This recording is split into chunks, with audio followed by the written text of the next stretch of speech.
entras por aquí, pues ¿qué tal a todos? Buenas noches o buenos días. Estamos otra vez en vivo, en pleno día de Halloween, ¿no? Entonces vamos a hablar algo relacionado de Halloween y de Día de Muertos. El año pasado platicamos algo de esos temas y de los altares, si recordarán por ahí. Si no, pueden poner la palabra Halloween o Día de Muertos y por ahí debe salir ese video. Pero bueno, hoy hablando de las cosas que se ponen en los altares o que tiene que ver, vamos a hablar un poquito de animales relacionados a Día de Muertos, a Halloween y también a plantas, o no sé si alguien también quiere hablar un poquito de comida, ¿verdad? Entonces vamos a ver qué nos tiene Ricardo ahí de antecedente y ahorita le vamos agregando entre todos. Adelante, Ricardo. Ok, bueno, pues a ver qué tal, porque digo, hoy sí traje como información muy integrada, no tanto como de contexto, entonces espero no extenderme mucho y no abarcar todo. Ok. Así como, ahí como disclaimer. Muy bien, pues bueno, como bien dijiste, vamos a hablar ahora de estas fechas de Día de Muertos y sobre todo de los animales y las plantas. Y bueno, pues esto también sirve como para saber un poco más que no todo en estas fechas son calaveritas de azúcar, ¿eh? Y papel picado, Así sino que es. también hay toda una tradición de las plantas, de los animales, que como almas también de celebración, pues nos ayudan ahí con el colorido, con los aromas. Y bueno, para entender esto de las flores, primeramente porque pues son las plantas que más se utilizan, las que son floridas, como la del cempasúchil, pues bueno, toman una real importancia todo este tema desde antes de los españoles. Ya existía con los mexicas este tipo de tradiciones. Entonces, deidades como Mictlantecutli, que era el señor del Mictlán o el del inframundo, y Mictecacihuatl, que era la señora de Mictlán, pues eran los que reinaban, ¿no? En el lugar de los muertos. Digamos que ellos eran los que en ese entonces, pues eran los que se veneraban o los que de alguna manera entendían todo este ritual. Y bueno, la concepción del más allá pues no era única, existían otros diferentes destinos como el Tlalocan, Tlalocan, que era como un paraíso de abundancia, o el Mictlán, al que ya mencioné ahorita, ¿no? Donde se llegaban después de un viaje de 4 años de un lugar a otro. Y entonces empezaban con el tema de las ofrendas que se colocaban a los difuntos. Ahí pues obviamente se incluían alimentos, agua y algunas veces, o en la mayoría de las veces, empezaron a incluir ya elementos de la naturaleza para guiar y honrar a estas almas. Entonces ahí comienza esta historia, ¿no? Del uso de las plantas o el camino de los olores que empezaron a generar estas culturas. Y bueno, imaginen que pues hay un alma que quiere regresar a casa después de un largo viaje, es decir, desde que murió hasta después de un año, y pues necesita una guía. Y en este caso, las plantas asumen el papel de guías, ¿sí? Sobre todo la planta, el cempasúchil, que es como el sol que guía a los muertos, y es una de las flores más socorridas, o es la flor estrella, ¿no? Por así llamarla, y su nombre proviene del náhuatl, que significa 20 flores, o flor de 20 pétalos. Su color es naranja intenso y algunos tonos ya ahorita amarillos que aparece, pero bueno, normalmente es naranja intenso con un aroma muy peculiar. Y bueno, son como brújulas para las almas, porque con ese aroma y ese color, pues así como que son las señales, ¿no? En el simbolismo de los mexicas lo asociaban con el sol, de ahí su nombre. Y se creía que sus pétalos guardaban el calor y la luz del astro rey. Por eso hoy en día se deshojan para crear caminos desde la calle hasta la ofrenda, ya que con esto se pretende iluminar el regreso de los seres queridos y es como decirles por aquí, pásenle. Y bueno, dato curioso, en algunos pueblos también la gente evitaba oler el cempasúchil de frente, pues se dice que al hacerlo te roba el alma. Y no sabía esto y lo acabo de hacer, así que espero que no, que mi alma ande por ahí donde debe de estar. Y bueno, para algunas personas les trae malos recuerdos, ¿no? Por el tema de que pues obviamente recuerdan a sus difuntos y prefieren mejor no recibir o percibir este aroma. Y bueno, también está la flor del terciopelo, que tiene unos tonos morados, rojos y borgoña. Y esta flor complementa al cempasúchil. Tiene un simbolismo su color, ya que representa el luto y la solemnidad. Y en el lenguaje de las flores, en el tema de la ofrenda, el naranja del cempasúchil es la alegría de la llegada y el morado del terciopelo es el respeto y la tristeza de la partida. Y ya juntos pues crean ahí un equilibrio entre la celebración y la reverencia, ¿no? También está el copal, que es con el que se purifica y se comunica también. Y antes de que existieran ahora sí que los aerosoles o los sprays aromatizantes, pues estaba el copal. Entonces, pues este era el que, más bien esta resina que proviene de un árbol, al quemarse en un sahumero de barro, pues produce un humo blanco, denso y con un color dulce e inconfundible, ¿no? Que también tiene otro sentido y propósito ya en la iglesia, pero inicialmente aquí se utilizaba para eso, para aromatizar.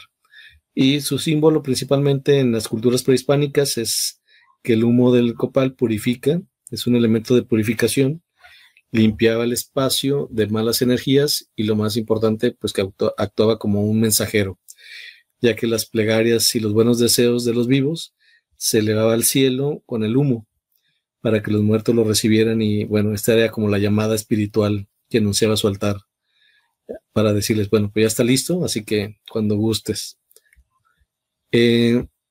También están otros aspectos como el maíz y la calabaza, que después, bueno, ya también se integra en el pan de muerto, pero bueno, eso ya no es una planta ni nada. Si no hablemos de las calabazas, y bueno, también se colocan porque pues también son de temporada, de alguna manera, y pues se consideraba un manjar, ¿no? Entonces estas plantas, como base de la alimentación mesoamericana, simbolizaban la provisión y el sustento que la tierra le daba a sus hijos. Entonces lo incluían porque más allá de la muerte, pues también estaban simbolizados. Y los animales como guías o compañeros del más allá, pues también tenían un lugar muy, muy especial y también era como una representación del lujo de la tradición, ¿no? Con sus roles épicos.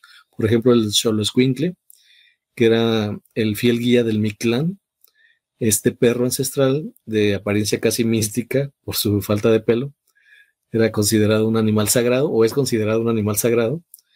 Digamos que él viene su nombre de Xolotl o dios del ocaso y de los espíritus. Itzcuintli, que es perro. Entonces, pues bueno, ahí se da su combinación del nombre. Y se cree que cuando una persona moría, un Xoloitzcuintle era quien lo guiaba a través del peligroso río Apanohuaya en el Mictlán, que es el río que tenía que atravesar y que más o menos se tardaban ahí algunos días en atravesarlo. Y había una prueba, el perro solo ayudaba a aquellos que en vida habían sido buenos con los animales. O sea que si no habían sido buenos, pues ahí los dejaba a su aventura, ¿no? A su fortuna. Y simplemente los ignoraba y no los ayudaba. Entonces, bueno, pues era muy común ver figuras de personas con perros o de ver perros en las ofrendas para representar a este compañero, ¿no? De viaje final. También están las mariposas monarca.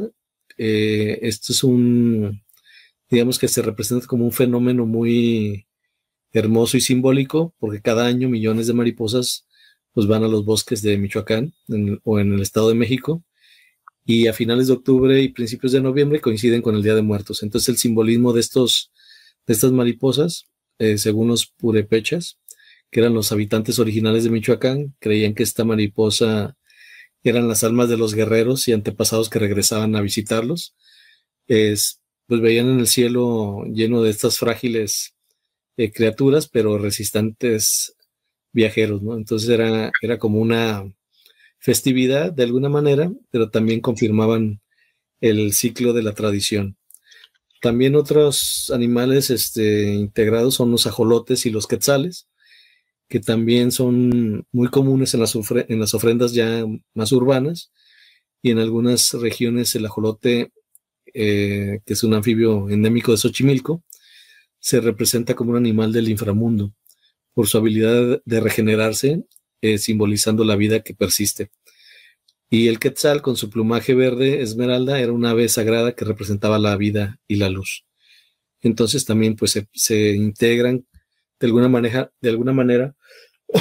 perdón, incluso como alebrijes, no tanto como las figuras normales, sino un poco más distorsionadas y fantasiosas, ¿no? Entonces estos animales se integran y bueno, parte de esos lugares de la festividad donde se conserva todavía la tradición, pues está obviamente Michoacán, especialmente en Pátzcuaro y la isla de Janitzio. Y bueno, pues ahí se genera la noche del 1 de noviembre, pues toda una velación, ¿no?, de la Noche de Muertos. En Mixquic, en Ciudad de México, también está el Pueblo de la Muerte, y es otro pueblo famoso por ese tipo de festividades. Y obviamente Xochimilco en la Ciudad de México.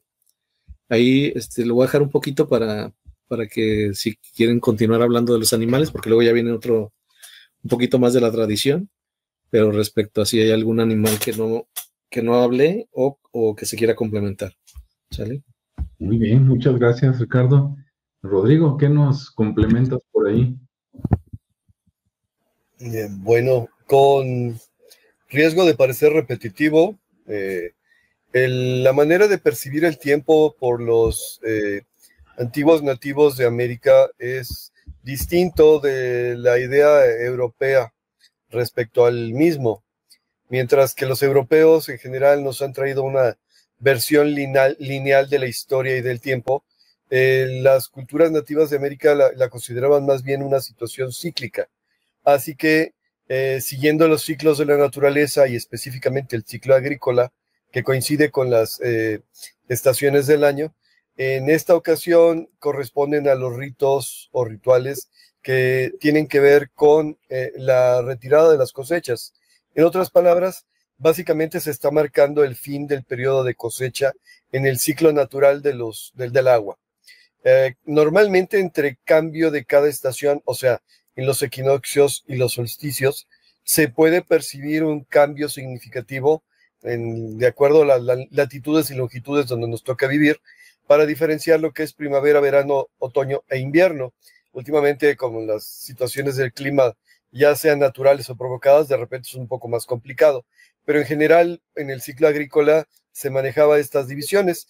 Y lo primero que podemos notar, por ejemplo, es el cambio de coloración. Las frutas, verduras y algunas de las flores de esta temporada tienden a mostrar colores diferentes a las frutas, verduras y flores de temporadas de primavera o de verano. Específicamente el color naranja y el morado son muy representativos de la época. Podemos pensar en la flor de cempasúchil, que como dijo Ricardo, es naranja. Podemos pensar en la mandarina, que se empieza ya como se dice, cosechar. Podemos pensar en la calabaza, que bueno, también tiene su significación y que en algún momento ciertas costumbres irlandesas, pero en Norteamérica, hicieron que las empezaran a grabar. Pero este color naranja básicamente se debe a la cantidad de luz que ahora empieza a hacer falta. En otras palabras, gracias a la precesión de los equinoccios, de repente la luz solar ya no llega con la misma intensidad. Y entonces las plantas tienen que empezar a hacer modificaciones genéticas adaptativas para poder captarla. Y una de las más características es la aparición de cantidades ligeramente mayores de betacaroteno, que entre otras cosas ayuda a captar precisamente la luz solar para el proceso de la fotosíntesis. Entonces, este color naranja básicamente una adaptación a una menor cantidad de luz, y que este color naranja ayuda a que se siga produciendo la famosa melatonina, que entre otras cosas produce la coloración, tanto de los seres vivos en general, ¿no? Ok.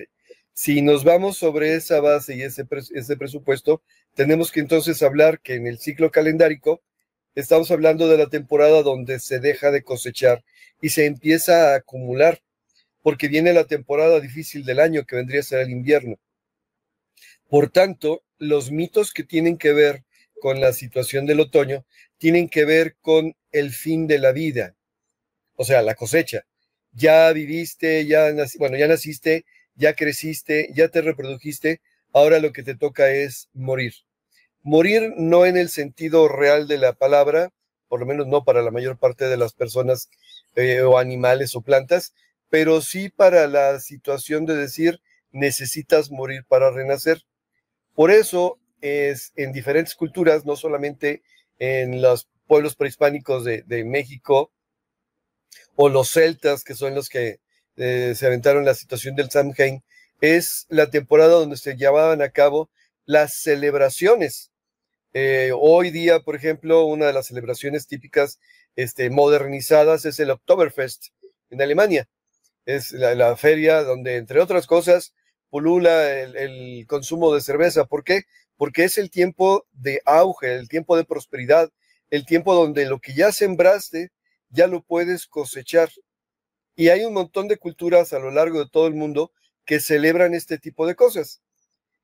En ese sentido, en la práctica ritual y en la mística de los pueblos prehispánicos, este proceso de muerte en general tiene una connotación diferente a lo que vendría a ser la muerte para otras miradas u otras culturas, mientras que para otras culturas es el fin de una etapa, para la nuestra es solamente un paso más. Por ello, la situación de los altares y de la visita de los parientes, como mencionaba Ricardo, la visita de las mariposas monarca, de alguna manera el tenerles listo el plato, el tenerles listo lo que les gustaba, es decir, a ver, nosotros estamos aquí para que ustedes allá puedan descansar, ustedes están allá para que nosotros podamos vivir. Y tenemos en estos periodos de puerta o de ventana para poder convivir. Básicamente cualquier cambio de estación es una puerta para la mirada mística del ciclo así estructurado.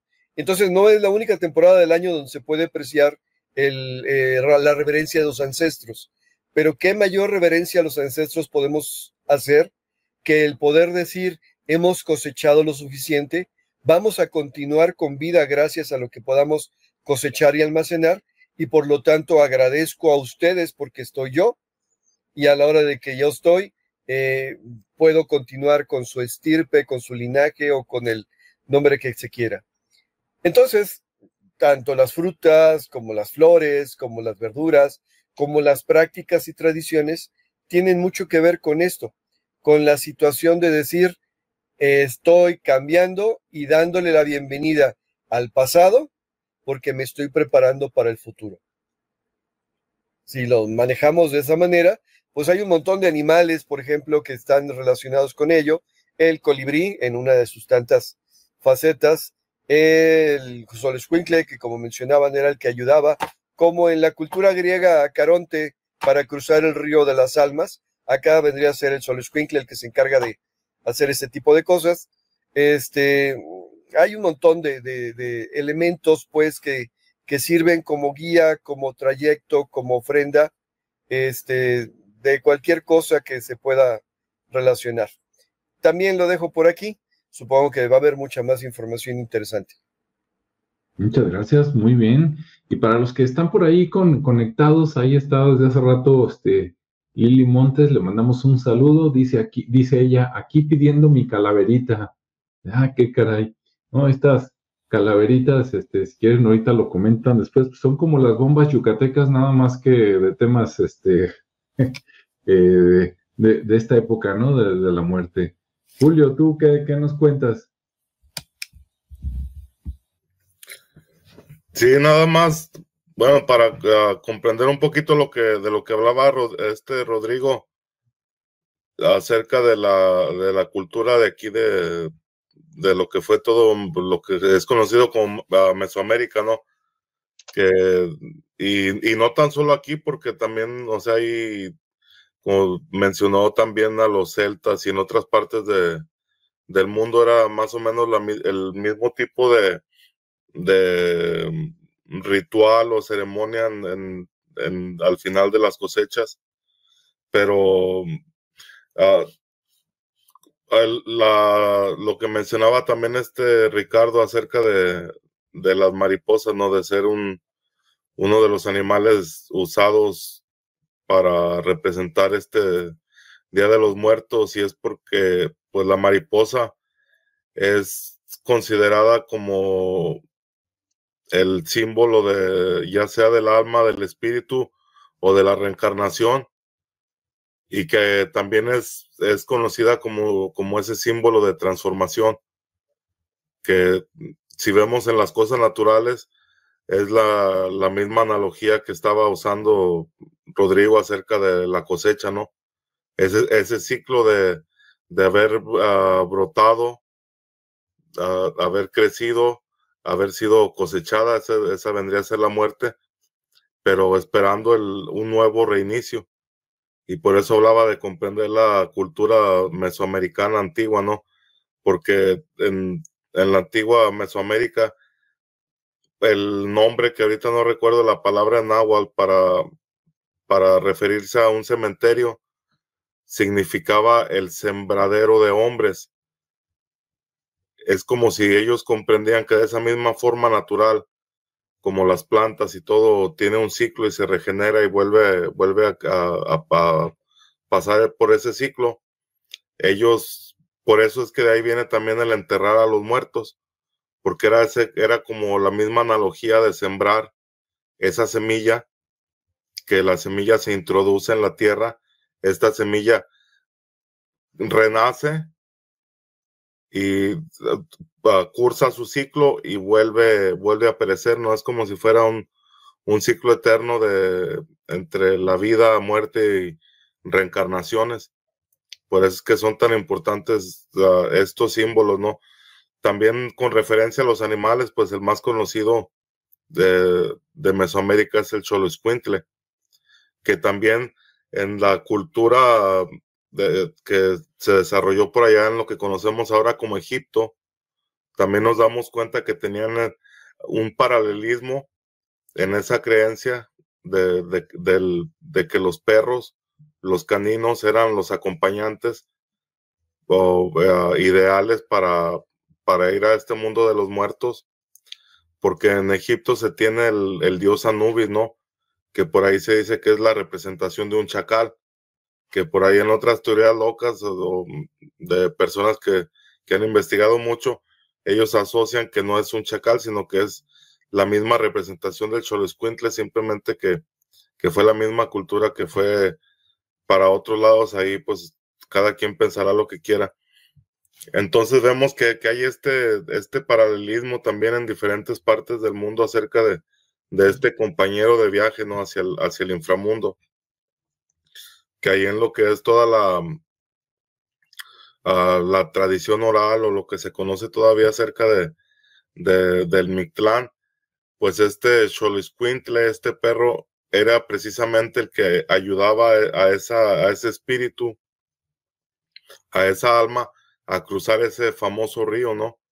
En donde pues se puede interpretar como ahí es donde se cambia de la dimensión de la vida y entras al reino del Mictlán, que también ahí en ese reino del Mictlán, ese inframundo, no simplemente llegas ahí a una tortura o a estar ahí nada más, sino que más bien es el paso de experiencias, pero ya en esa otra vida, en donde te va preparando para una nueva reencarnación, que sabemos que tiene los 9 niveles del Mictlán o del Xibalbá, como se conocía por parte de los mayas.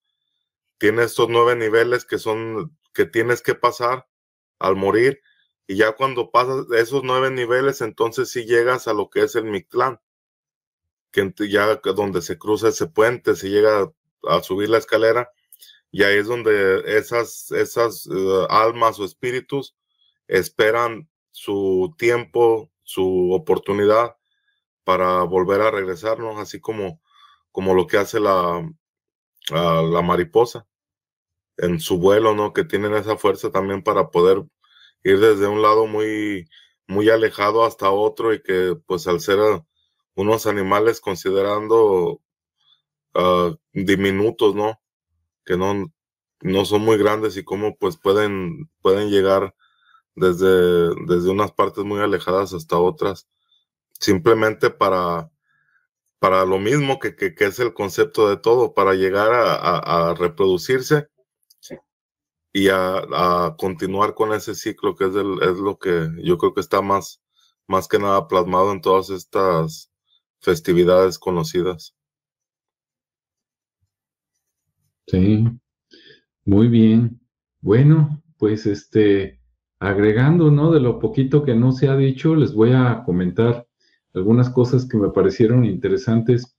Por acá investigué yo con la computadora, cuando busqué las plantas, pues sí salió el cempasúchil, que ya comentaron, pero comentan ahí que para el Día de Muertos, para los niños, es el cempasúchil blanco. Y yo me quedé, caray, nunca he visto cempasúchil blanco. Y me quedo pensando, no sé si alguno de ustedes sepa, y digo, ¿acaso será que el cempasúchil blanco es el crisantemo? Porque vemos la figura, yo siempre los que conozco pues son naranjas, ¿no? O amarillos.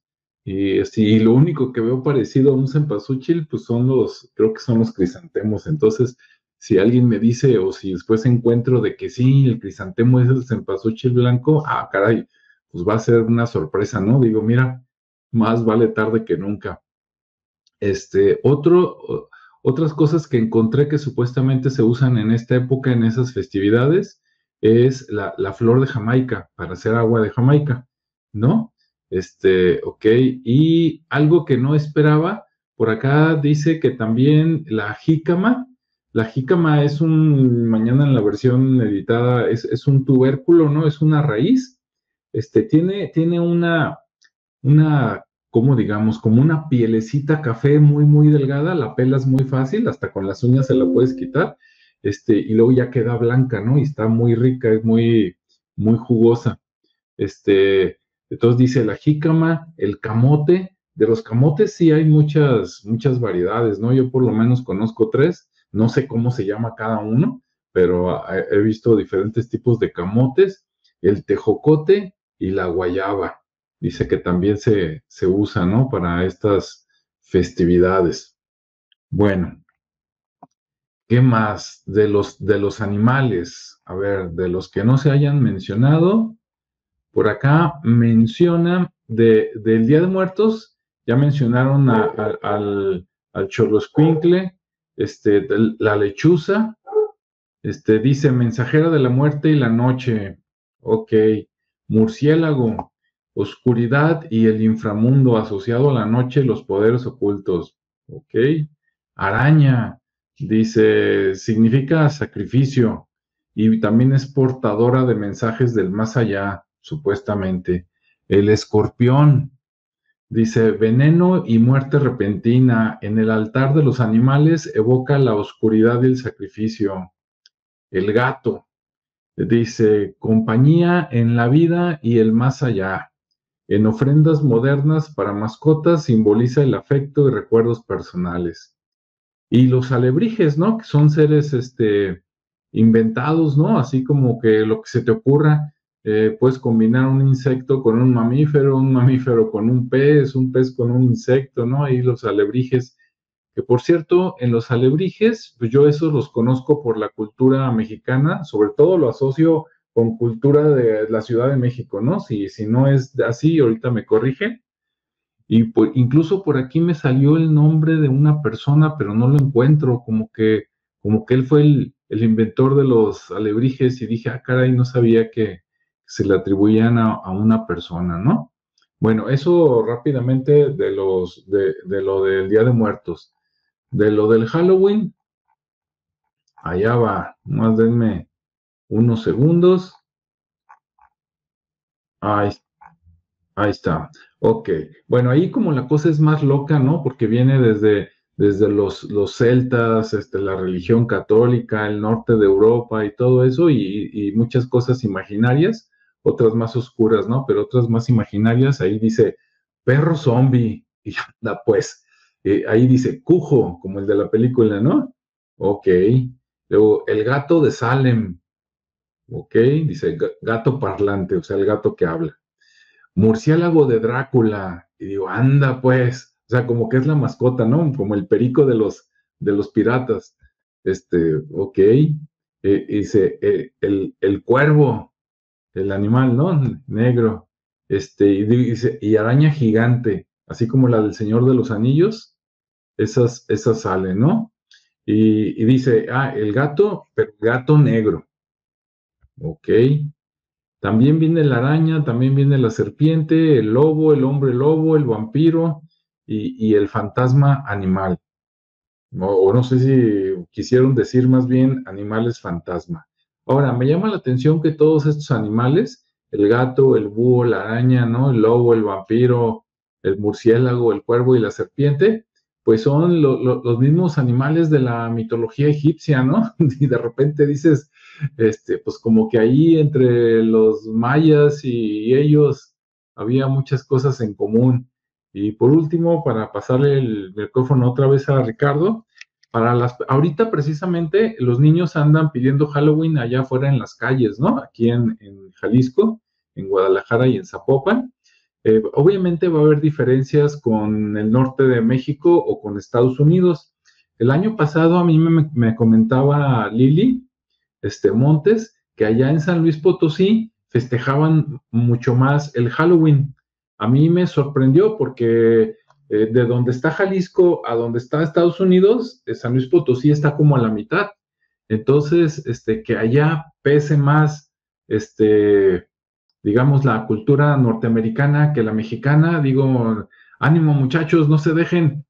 De hecho, inclusive aquí, a pesar de que hoy se festeja el Halloween aquí en Jalisco es algo más comercial, más de niños y más de adolescentes, ¿sí? Los que ya estamos más maduros le entramos al quite, pero también para que se diviertan los niños o por convivir con tus hijos o con la muchachada, como dirían algunos, ¿no? Pero es algo así como recordar la niñez y pues descuentos aparentes en todas las plazas, ¿no? Lo que serían los malls allá en Estados Unidos, descuentos para que compres lo que no necesitas y te endeudes muy bien en estas fechas, ¿no?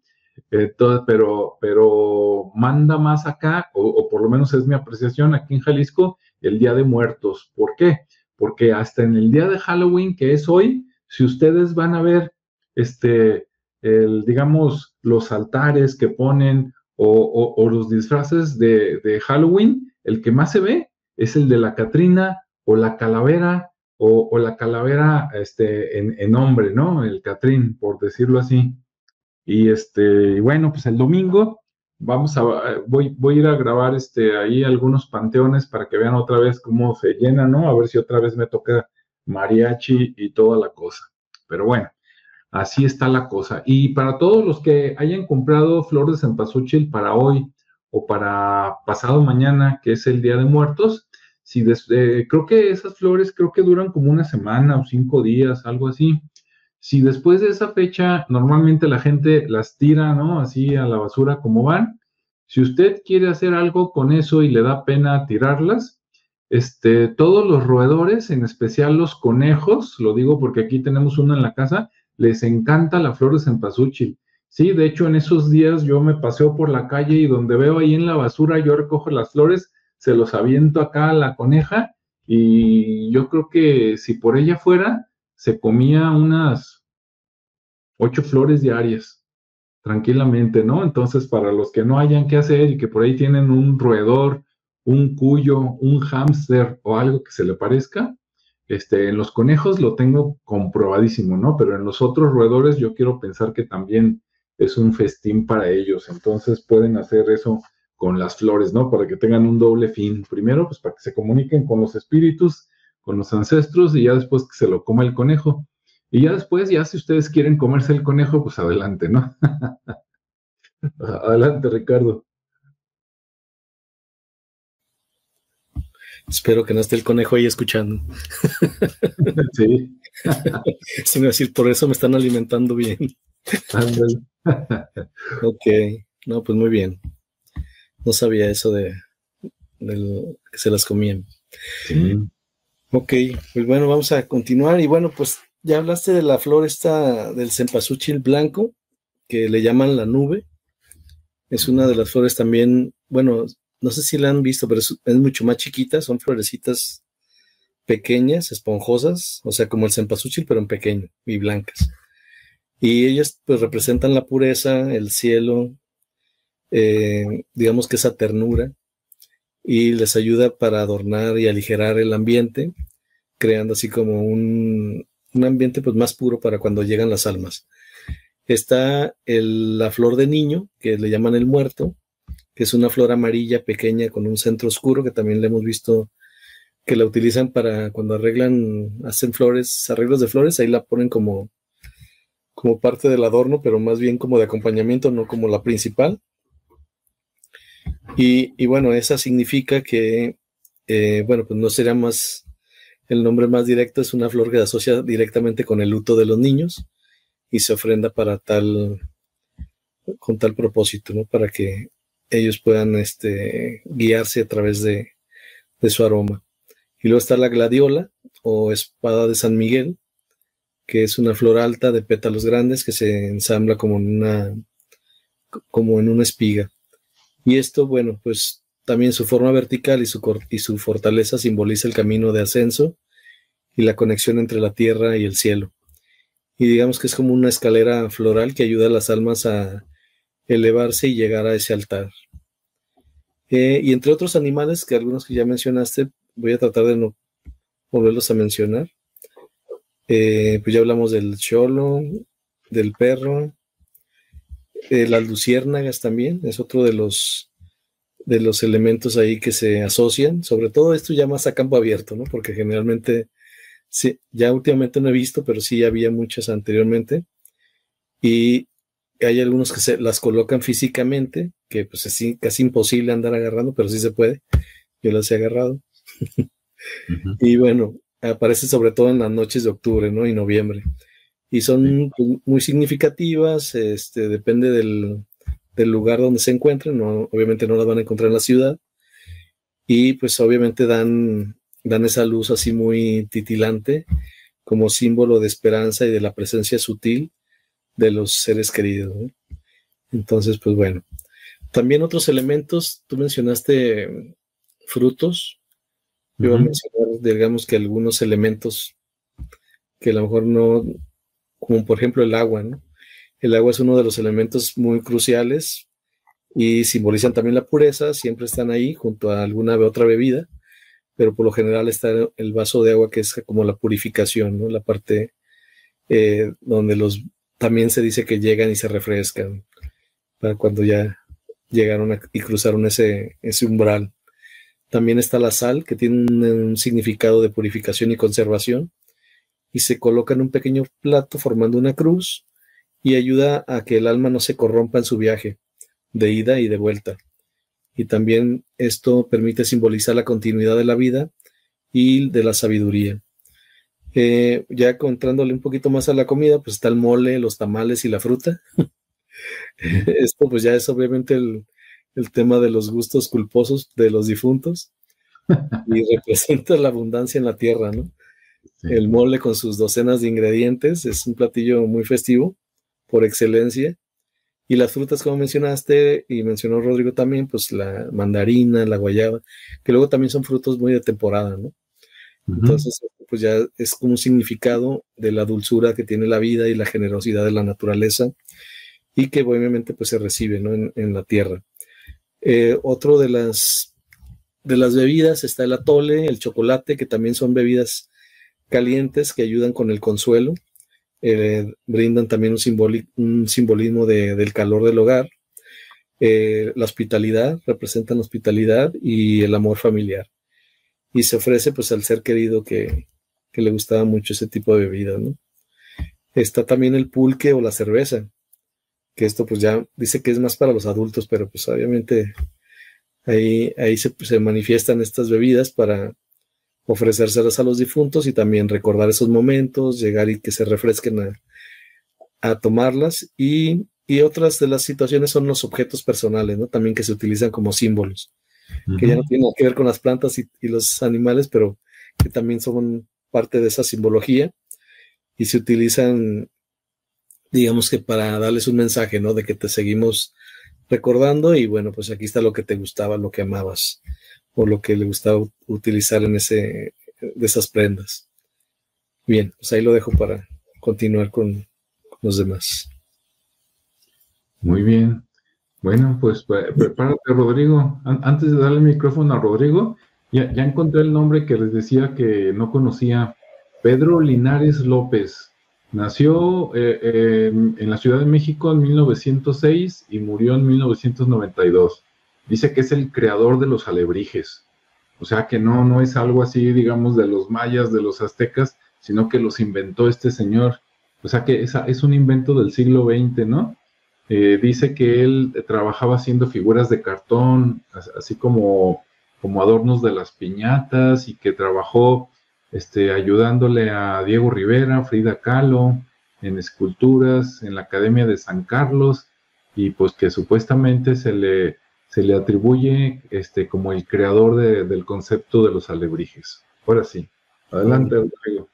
Nada más para complementar lo que estás diciendo, este señor de repente se enfermó y tuvo una fiebre muy alta, y dentro de la fiebre alta tuvo delirios, y en los delirios es donde empezó a visualizar pues todas estas figuras híbridas, como dijiste tú, insectos con mamíferos con reptiles, etcétera, y que todos gritaban alebrije. Entonces a partir de ahí es que surge esta situación y tradición que se ha vuelto el alebrije. Y si bien es una tradición de la Ciudad de México, en Oaxaca tienen unas fábricas de alebrijes impresionantes, algunas de ellas muy bonitas, muy elaboradas, incluso algunas de ellas no te permiten fotografiarlas para evitar la piratería, pero son piezas ¿cómo se dice?, de arte muy significativas. Bueno, continuando con el paralelismo entre Halloween o fiesta de Samhain y el Día de Muertos, tenemos que hacer que tienen elementos en común. Por ejemplo, los dos hablan de muerte. En los celtas se acostumbraban pensar que en estas fechas se rompía el velo y que los seres espirituales, nuestros ancestros o los antepasados, venían y visitaban la tierra. Sin embargo, ellos consideraban que esta situación era una situación negativa, porque estos espíritus podían poseer a los vivos. Entonces tenían la costumbre de bañarse en cenizas, embarrarse carbón o tierra, ponerse algunos atributos no humanos, como por ejemplo cuernos, y básicamente lo que estaban haciendo es trataban de ahuyentar a los seres espirituales para que no tocaran a los seres vivos. Y regreso, es una visión del mundo, una cosmovisión del mundo completamente diferente.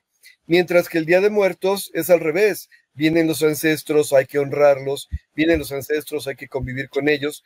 En la comunidad maya no se celebra el Día de Muertos. Bueno, sí se celebra, pero tienen su propio nombre. Si no recuerdo mal, la festividad se llama Hanal Pixán, que es muy parecido. Y ellos acostumbran, por ejemplo, ir en estas fechas a los cementerios, desenterrar a sus muertos, sacar los huesitos, limpiar la tumba como parte de referencia y reverencia hacia los antepasados. Entonces, bueno, un primer paralelismo, la muerte. Una primera diferencia, unos le temían y por eso la fiesta del Halloween es disfrazarse de cosas normalmente negativas o feas o algo por el estilo. Con los animales es exactamente lo mismo. Mientras que para las culturas precolombinas acá en América, el animal era el acompañante, el animal era el guía, el animal era el que te indicaba o te ponía la prueba para que pudieras superarla para continuar en el proceso. Allá los animales estaban relacionados con las brujas. Volvemos a meter con la cuestión de las brujas. La situación es que de repente, mientras que acá los animales son mensajeros, son una comunicación entre el mundo de los vivos y los muertos, allá los animales eran los acompañantes de gente que se supone que se dedicaba a hacer el mal. Y esta visión de que se dedicaba a hacer el mal, obviamente es la visión del cristianismo sobre las costumbres paganas.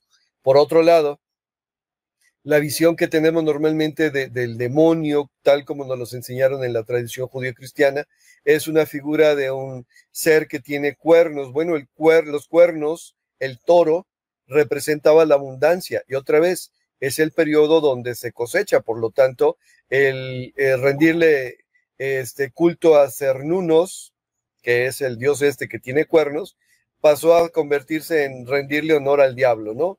O sea, al Lucifer, al Satanás o al demonio que quieras llamarle, porque obviamente esa era la representación cristiana. Pero es lo mismo, el gato negro, por ejemplo, era considerado el familiar. El familiar es un animal que es poseído por un espíritu o un demonio y que ayudaba a los brujos y brujas en sus preparaciones diarias. Era su guardián, era su protector. Hablaban de que algunos brujos y brujas tenían la capacidad de convertirse en animales, especialmente y específicamente en gatos, y particularmente en gatos negros. Entonces, aquí ya no estamos hablando tanto como de la comunicación de los ancestros, de seres a los que esperas, sino que al contrario, son los que te van a mal aconsejar o te van a cuidar o te van a avisar en caso de un ataque. La araña, la serpiente y todas estas figuras que mencionaste, el hombre lobo y toda la mitología correspondiente a los críptidos o animales así fantásticos, tiene que ver precisamente con este temor a la muerte, mientras acá es una aceptación de la muerte para una continuación de la vida en otro proceso, en otro lugar, ¿no?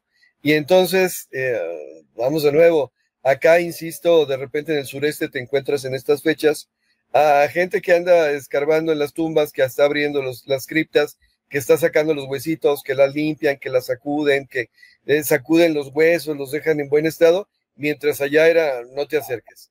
Con el tiempo, esta tradición celta del Samhain, de la celebración de la muerte gracias a la cosecha, pues pasó a los irlandeses, y cuando se hizo la colonización de América, los irlandeses pasaron a Estados Unidos y empezaron a cambiar.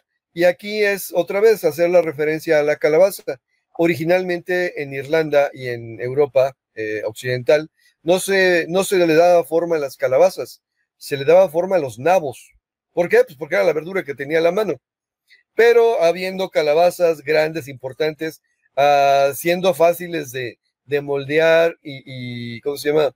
De poder presentar en su interior, sacándoles una buena parte de la pulpa, pues se convirtió en la cuestión de la calabaza, que como dijera Franco Escamilla, y espero que no se cobren los comerciales, pues de repente te das cuenta del nivel social de la persona que está pidiendo dinero, ¿no? O sea, los niños ricos traen su calabacita de plástico, los niños pobres traen su bolsita de plástico, o sea, pero ya no es con forma de calabaza.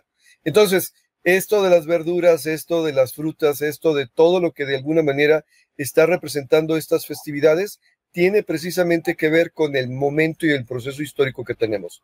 Si nos vamos pues a los mitos humanos, a los mitos artúricos, por ejemplo, este es el proceso donde cae la enfermedad sobre Arturo. Este es el momento de la muerte del héroe. Este es el momento de la muerte de Segismundo.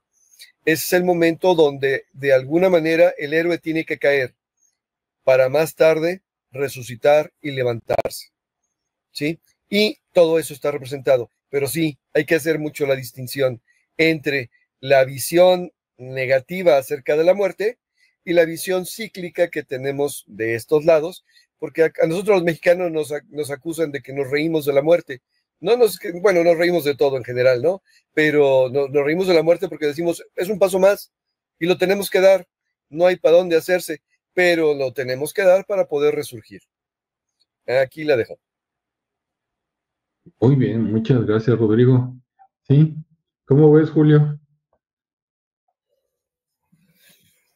Sí, no, ahí lo que comentaba a Rodrigo, vemos la diferencia de lo que es la tradición del Día de los Muertos, que ahí pues se ve que es una remembranza, ¿no? de los seres queridos que ya fallecieron, y lo que es el Halloween, ¿no? Que pues allá en México se le dice la noche de brujas. Es como si fuera algo totalmente diferente que quiere ser disfrazado bajo lo mismo. Hay muchas personas que hablan del día del Halloween como un día especial del año donde ocurren estas aperturas de portales. que no serían precisamente tus seres queridos que ya fallecieron los que regresaran, ¿no? Sino que serían entidades como se representan en tiempos modernos, ¿no? Como entidades diabólicas, demoníacas, que en ese día específico o en esa noche es cuando tienen el acceso energético a nuestra dimensión. Entonces ahí pues hay que ver lo que andamos ahí celebrando, ¿no? Cada quien en sus creencias y en lo que piensen, en la forma que estén acostumbrados, pero pues hay que ver lo que celebramos por ahí, para no andar cayendo ahí en ritos o extracciones energéticas a nuestras personas. Sí, aunque fíjate, acá los mexicanos somos buenos para revolver todo con todo, ¿no? Yo hace rato tenía un compromiso, más o menos como a unos 4 kilómetros de aquí, tanteo, a lo mejor es más, pero se me hace que no, y me vine caminando, ¿no? Para llegar aquí, y en esos 4 kilómetros había pedazos donde eran zonas donde hay empresas, ¿no? Digamos que son lugares industriales, pero donde había casas, pues ya estaban los niños pidiendo Halloween, ¿no? Porque les digo que acá es como un festejo para los niños y adolescentes, y más que disfrazarse, digo, sí hay, ¿no? Pero la gente grande más bien es la que a lo mejor se disfraza del vampiro, de Frankenstein, del hombre lobo, pero es más común la Catrina, el Catrín, la calavera, ¿no? Hasta vestido de charro, con cara de calavera. O sea, acá puede más lo mexicano. Y ya le revolvieron todo tipo de caricaturas y seres imaginarios, ¿no? Ves a Batman, Superman, ahorita que venía para acá me llamó la atención el Chapulín Colorado, ¿no? Estaba un chavo como de unos 22 años disfrazado del Chapulín Colorado. Dije, órale, todavía lo festejan, ¿no? Está bien, vi al Chapulín Colorado y aquí afuera de mi casa iban varios así pintados como de calaveras principalmente, es lo que más se ve, pintura blanca, ¿no? Con calaveras de hombres y de mujeres, y había un Pikachu, ¿no? Que es de los, ¿cómo se llama? De los Pokémones, ¿no? Entonces, ya son más los seres, digamos, de historietas, de caricaturas, o sea, dominan más los seres fantásticos de caricaturas y las catrinas, las calaveras, los catrines, que los seres, digamos, del bajo astral y las brujas y todo eso son los menos, ¿sí? O sea, la chaviza está dura. Al rato vamos a ver disfraces de Bad Bunny y cosas así, quién sabe, ¿no? Pero sí, sale, o sea, todo se vale. Vi también al jorobado de Notre Dame y no. Hagan de cuenta, es un carnaval sin música, ¿no? ¿O cómo ves, Ricardo, Rodrigo? Bueno, un comentario que puedo hacer es que voy de nuevo, que cada vez que hay un cambio de estación y que lo detectaban, o sea, cuando podían observar los equinoccios y los solsticios, eran temporadas mágicas en la fecha que ahora reconocemos como el Día de San Juan, que es básicamente el cambio de la primavera al verano, es día de ir a recoger plantas, porque si la recoges ese día, van a tener más fuerza y poder para poder hacer lo que quieras, ¿no? Específicamente en ese día de San Juan, es cuando en el mundo de la magia o la brujería, o no sé cómo le quieran decir, cuando se ponen los trabajos más fuertes o cuando se quitan los trabajos. Vamos de nuevo, cada uno de los brincos es un salto y cada salto es una oportunidad en el positivo y en el negativo. La parte triste es que de repente lo negativo está muy relacionada con esta temporada. Y sí, efectivamente, se puede ver que con anormal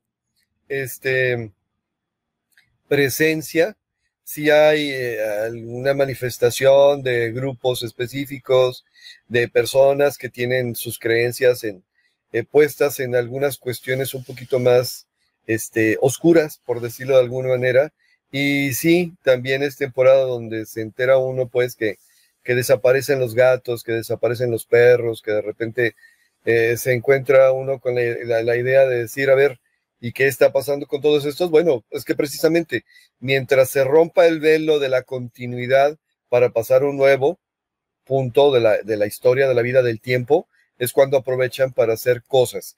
Verdad o mentira, no es el momento de discutirlo, pero estas fechas en particular atraen mucho el negativismo. Tanto que de repente los grupos religiosos se ponen demasiado reactivos y condenan y dicen, y le estás enseñando a los niños a hacer esto y aquello. No lo sé, no estoy del todo de acuerdo, porque al final la idea sería más bien educar que reprimir. Pero sí tiene que ver con las creencias de que en estos momentos se dan situaciones especiales.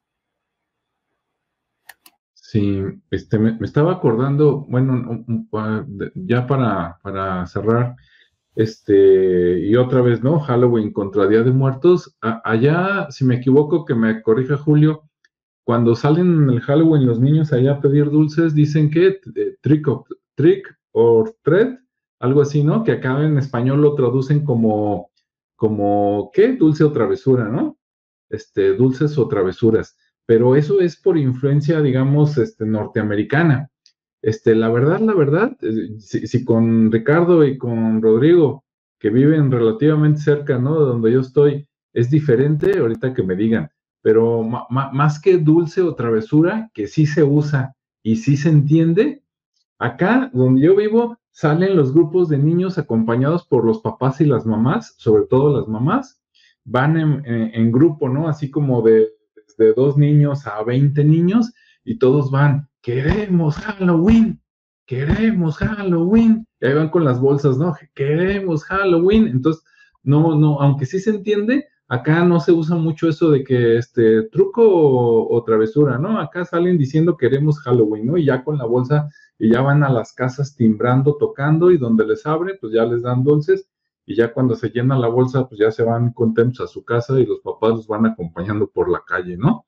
Entonces tú le das dulces a desconocidos. A lo mejor te llega algún vecino, ¿no? De al lado, de enfrente, de la calle de atrás, pero otros pues no los conocen, nomás llegan y tocan. Eso sí, antes se usaban hace mucho algunos malditos, ¿no? Como en ¿cómo se llama? Martes de carnaval o no sé qué, que antes, sí te decían, queremos Halloween, y si no salías a decirle, no, ya se me acabaron los dulces o ya no hay nada, si no querías abrirles, no faltaba el niño maldito, ¿no? Que traía un huevo y ¡paz! Te lo aventaba en la puerta, y pues ya al día siguiente tenías que ir a limpiar ese huevo que te dejaron ahí estrellado, ¿no? Huevo de gallina, digo, para que se entienda bien, ¿no? Y para los que son amantes de los animales y que tienen más perros que hijos, ¿verdad? Para la gente joven, no hagan eso, tengan hijos, no les saquen. Sí, además es divertido. Pero bueno, para los que tienen más mascotas que hijos, pues déjenme decirles que ya van tarde, porque hoy es 31 de octubre y acá dice la inteligencia artificial que el Día de los Animales Difuntos fue el 27 de octubre. Entonces, anótelo para el siguiente año, ¿no? El 27 es el festejo de los animales, y luego ya el 31 es el Halloween, y luego ya el 1 y el 2 es el Día de los Santos Inocentes y el Día de los Muertos. Así es que ya hay Día de los casi santos animales difuntos, ¿no? Pero hasta ahorita nada más animales difuntos, 27 de octubre, para que lo anoten. ¿Cómo ven? Dice aquí, Lili, dice, recuerdo que de niña pedíamos quinto la calaverita y ahora lo cambiaron por queremos Halloween. Exactamente. Bueno, ese de quinto la calaverita, quiero pensar que es como que esa es una expresión de cuando había monedas de platas grandotas y que un 20, que eran 20 centavos, era mucho dinero, y que a lo mejor el quinto, pues a lo mejor el quinto son los 20 centavos, ¿no? Y salían pidiendo quinto para la calaverita allá en San Luis Potosí. Acá yo nunca he escuchado ni a mis papás, ¿no? Que pidieran quinto. Pero sí, ahorita lo que se usa es el grito de queremos Halloween, queremos Halloween. Y eso de queremos Halloween, a mí me tocó conocerlo en la Ciudad de México. Entonces digo, no sé si es una tradición chilanga o no, pero lo escuché primero allá que acá. Ok, sí, no lo dudo. ¿Verdad? Si no nos mete ideas Hollywood, ¿verdad? O las grandes empresas de comida, pues Televisa. Ok. Bueno, pues listo, no sé si gusten comentar algo más o ya con eso agradecemos a la gente y nos despedimos. No sé, Julio, ¿tienes algún comentario?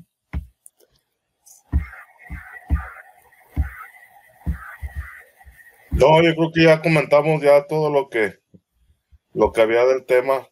Adelante. Bueno, pues gracias, hasta luego Francisco, hasta luego Lili. Nos vemos, cuídense y también a los otros que están conectados que no quisieron comentar, pero que nos apoyan con su presencia.